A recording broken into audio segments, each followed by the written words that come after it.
It started with a whisper, faintly appearing in the wind. Psst! Larineth glanced around the field she was in, and after not seeing anyone, she went back to her task, picking the most beautiful flowers she could find and laying them in a basket.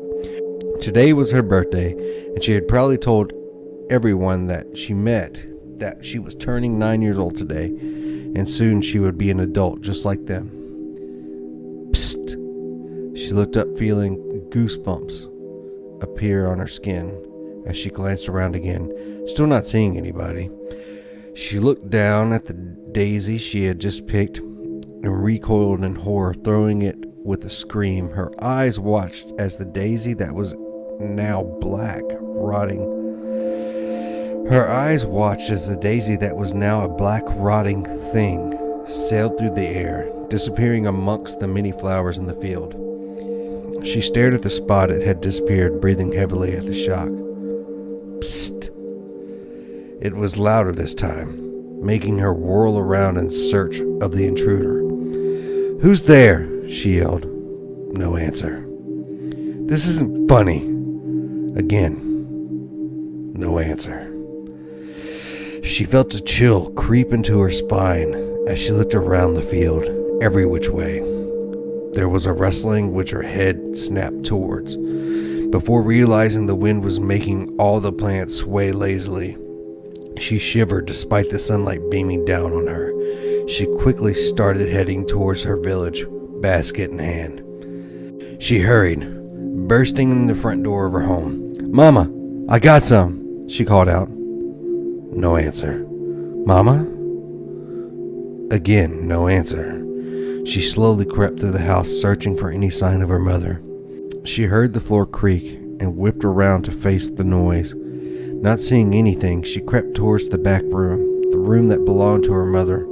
As she got near, it came back. Psst. Nervously looking around, Larineth still couldn't see anyone. The house suddenly got dark, all light seeming to disappear into shadow. Who's there? What do you want with me?" she managed to stutter out. There was no answer. She took another step towards her mother's room before the sound came again. Psst. Glancing around fearfully, she darted forward into her mother's room, only to see a figure standing over the still form of her mother.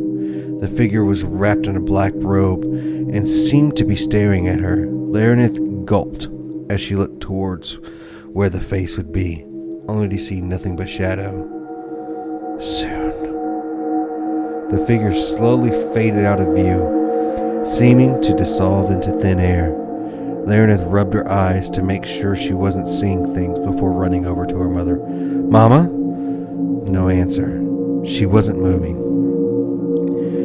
Larineth bolted, running outside and searching for the nearest person she could find. And as she glanced around, an uneasy feeling appeared in the pit of her stomach.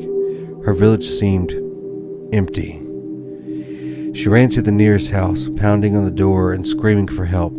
The door slowly creaked inwards, but there was nobody there. She cautiously walked in, exploring, and found the people on the floor, unmoving. Larineth screamed and ran, but the next house was the same. Everyone was silent, lifeless. She ran from house to house, tears streaming down her face as she screamed and yelled for someone, anyone, to help her. There was no answer to her cries. She went through the entire village only to find that she was the last one alive. As she looked around in her hysteria, she noticed the robed figure from her house earlier. The cloth moved as if the figure was pointing at her, but there was no visible limb, only shadow. Soon. The voice echoed around her. She dropped to her knees, sobbing before letting out the loudest scream she possibly could. She screamed as she sat up in her bed, sweating profusely, glancing around. It was just a dream, she muttered to herself. "Larineth, come eat. Breakfast is ready." She heard her mother yell from the kitchen. It was just a dream, she reassured herself before going to the kitchen. After eating and getting dressed for the day, her mother handed her a basket. "Why don't you go pick some flowers, sweetie? The ones on the table are looking sad." Laren glanced behind her at the vase on the table. The flowers were indeed starting to wilt. She turned back and smiled. "Okay, Mama. I'll get the prettiest flowers ever." She took off racing to the field, beginning to pick flowers that stood out and caught her attention. Psst! It started with a whisper faintly appearing on the wind.